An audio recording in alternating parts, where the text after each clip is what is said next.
Olá pessoal, começando mais um boletim informativo do canal Nós e o Universo. E hoje o nosso assunto, mais uma vez, é o Sol. É o Sol que durante essa semana andou nos preocupando com certos índices sendo alterados, flares chegando a 25% de probabilidade de se tornarem, na verdade, erupções solares. E vocês podem observar aqui na imagem, houve momentos realmente em que ele passou da casa dos 25%. Esse percentual, na realidade, representa a probabilidade que um flare, ou melhor dizendo, que um ponto na superfície do Sol se torne um flare ou uma erupção solar. Bom, dito isso, a nossa preocupação foi manter o monitoramento constante, mas nós percebemos, fora essa questão do acompanhamento em si, da evolução das probabilidades de que aquelas manchazinhas solares se tornassem erupções, nós percebemos outras questões em outros filtros utilizados para o monitoramento do Sol, que indicam que o Sol vai continuar em atividade e provavelmente, num espaço aí de 3 dias, 4 dias, ele pode entrar num novo ciclo de atividades, e esse novo ciclo pode sim trazer algum tipo de perigo, no sentido de uma erupção solar, que já seria o suficiente para trazer problemas aqui para nós, réis moradores da América do Sul e obviamente também do sul da África, né? Porque nós estamos sob aquela anomalia magnética do Atlântico Sul, como todos sabem. A anomalia magnética, para quem está chegando agora, é realmente uma região onde a magnetosfera, ou o campo magnético que nos protege, é muito mais fraco. E isso faz com que todos os eventos ligados ao Sol, e principalmente espectros de onda, como partículas carregadas eletricamente, como prótons, elétrons, raios gama, raios X, esse tipo de coisa tem uma penetração maior. É relativamente complexo falar disso sem mencionar algumas outras questões. Mas eu acho que para a gente poder encurtar um pouco o assunto e focar um pouco mais naquilo que realmente é importante, eu devo dizer para vocês o seguinte. Passando aqui um pouco os slides, essa aqui é a anomalia magnética do Atlântico Sul, para quem nunca viu, é essa mancha zona azul aqui que abarca a América do Sul todinha, um pedacinho também da América Central e um pedacinho aqui do sul da África. Tá?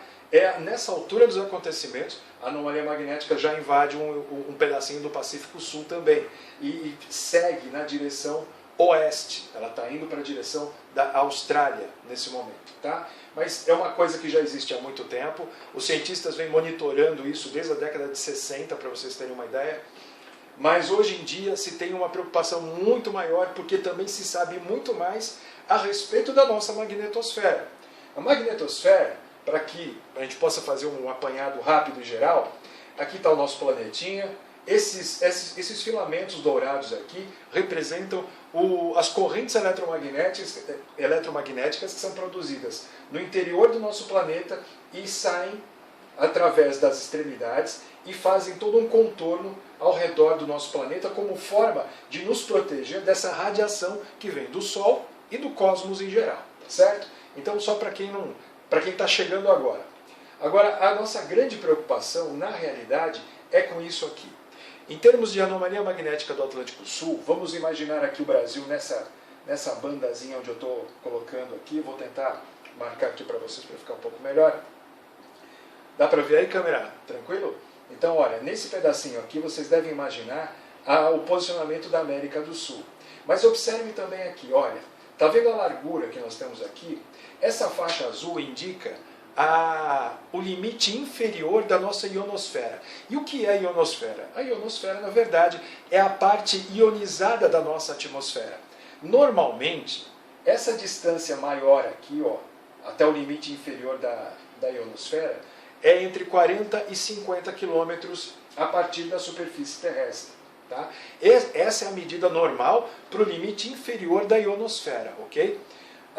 Acontece que aqui na América do Sul, onde eu mostrei para vocês agora há pouco, vejam que a barriguinha aqui é um pouco menor e essa distância aqui não chega a 30 quilômetros. E isso torna essa área aqui extremamente sensível àquilo que os físicos chamam de área de precipitação de partículas. O que acontece? Tudo que não é absorvido aqui pela parte grossa da ionosfera acaba, num dado momento, precipitando como chuva.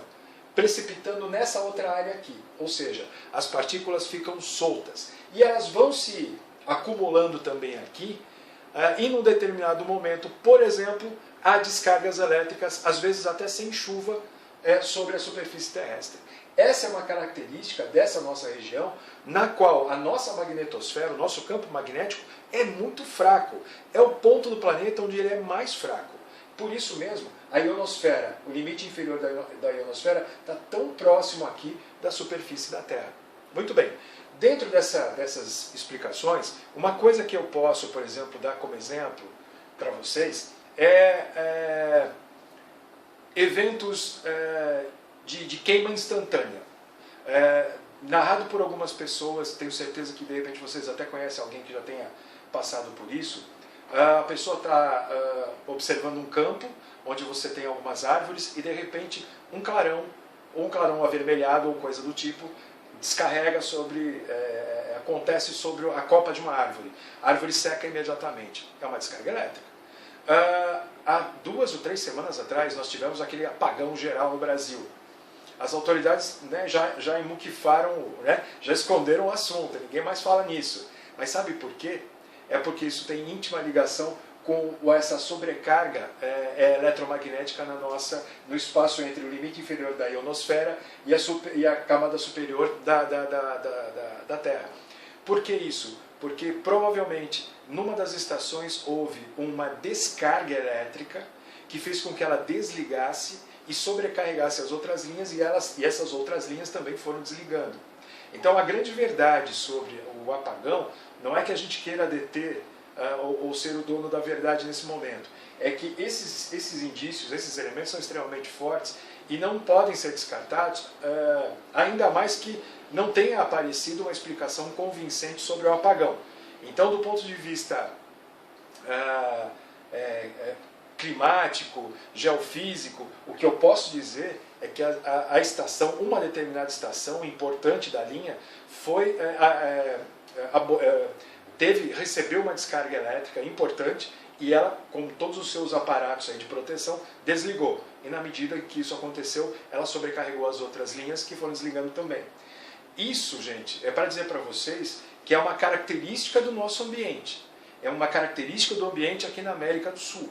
Nós estamos sujeitos a esse tipo de coisa. A qualquer momento, um outro apagão. E aí, lembra que no comecinho do programa disse, olha, mais uma vez o Sol traz a gente aqui. Justamente por quê? Porque se a nossa situação está nesse pé, em condições normais, imagina se houver uma erupção na coroa do Sol. Aí é alguma coisa vezes 1000. São 1000 vezes mais forte a perda de prótons e elétrons nessa área neutra aqui, e que poderia ou poderá se revelar como uma descarga elétrica mais forte ou um pulso magnético de espectro gigantesco, afetando efetivamente tudo quanto é circuito elétrico, tudo quanto é rede de distribuição elétrica, já atrapalhando ferozmente as comunicações. Para quem não sabe, inclusive, deixa eu mostrar para vocês aqui. Aqui, essa faixa cinza representa a ionosfera, como eu estava explicando para vocês. O detalhe importante aqui dessa situação é o seguinte. Veja, a ionosfera está aqui e ela é utilizada frequentemente desde que inventaram o sinal de rádio para retransmitir o sinal à distância.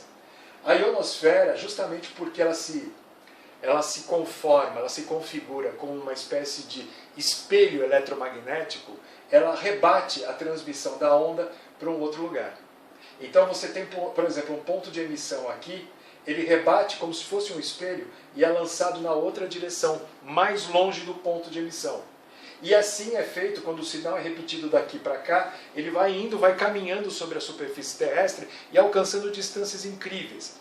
É por isso que quando há iminência de uma tempestade solar ou coisa parecida, as operadoras de TV a cabo ou TV paga avisam os seus assinantes de que pode haver interrupção no fornecimento do serviço. Por causa disso, porque há uma perturbação justamente nesse campo neutro aqui, onde não deveria haver, na verdade, grandes quantidades de eletricidade. Mas acabam acontecendo porque a ionosfera, uma vez saturada, inclusive a nossa ionosfera saturada por causa daquele problema da deficiência eletromagnética em termos de proteção, ela acaba permitindo o vazamento ou a precipitação, como eu disse agora há pouco, dos elétrons e prótons para essa camada intermediária aqui. E isso acaba interferindo na propagação dos sinais. Entenderam como é que funciona a ionosfera? Essa é a ideia. Então, quando a gente avisa vocês, pessoal, chegou em tantos por cento, vamos tomar cuidado, coloquem a touquinha, que tem a história da touquinha de alumínio e tudo mais, é por causa disso. A gente sabe que a quantidade de eletricidade nessa área onde não deveria haver tanta, está demais da conta. E aí, justamente por conta disso, existe a possibilidade, o perigo, não só de danos materiais, mas de danos físicos também. O cérebro, como eu já cansei de repetir aqui, o cérebro é um grande circuito eletrônico. E ele sofre interferências de ondas magnéticas, de eletricidade que esteja fora do corpo, né? No ambiente em que você está. Sobre a nossa região, sobre a anomalia. E eu tenho motivos aí para acreditar que talvez nós tenhamos um evento, não só a erupção propriamente dita, mas como consequências aqui extremamente pesadas para nós. Não quero alarmar ninguém, a minha ideia nunca foi essa, vocês podem olhar todos os nossos vídeos, a gente tem uma postura muito serena nesse tipo de coisa, mas agora eu acho importante avisar vocês, porque eu não posso pecar pela omissão, prefiro pecar pelo excesso nesse momento aqui. É uma opção nossa, da nossa equipe. Eu prevejo, nessas condições que eu acabei de apresentar a vocês, eu prevejo um provável apagão. E um apagão mais sério do que nós tivemos há 4 semanas atrás. Provavelmente um apagão que vai demorar alguns dias para se restaurar.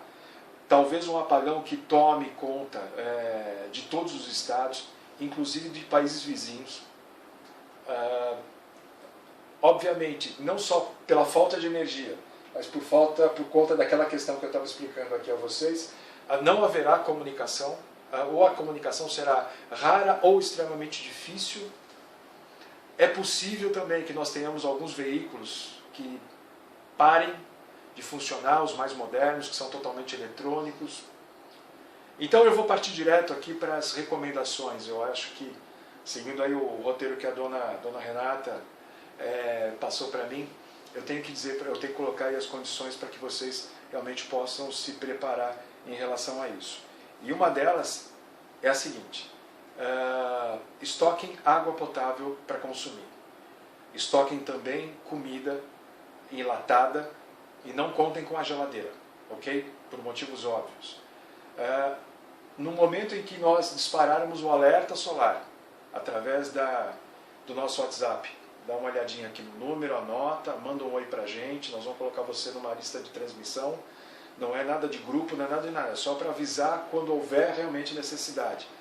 Havendo então necessidade, você deve, como eu já disse, ter água estocada, alimentos enlatados, principalmente você que tem veículo, moto, esse tipo de coisa, no momento do alerta desconecta o cabo positivo da bateria, se quiser desconecte os dois por precaução, não tem problema.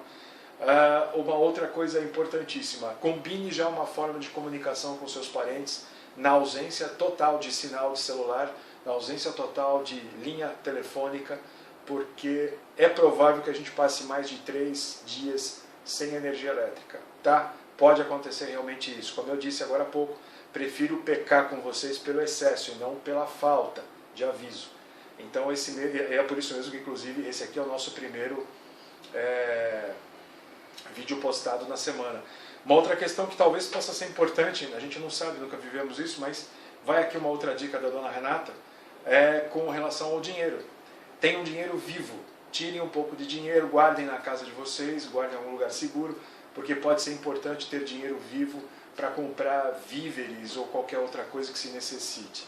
Mas é fundamental, água, alimento enlatado, desconectar os equipamentos e os veículos de suas baterias, tá certo? Para evitar prejuízos materiais maiores. A coisa toda deve ser restaurada em pouco tempo, mas tudo depende do tamanho do pulso eletromagnético ou da descarga eletromagnética, depende muito.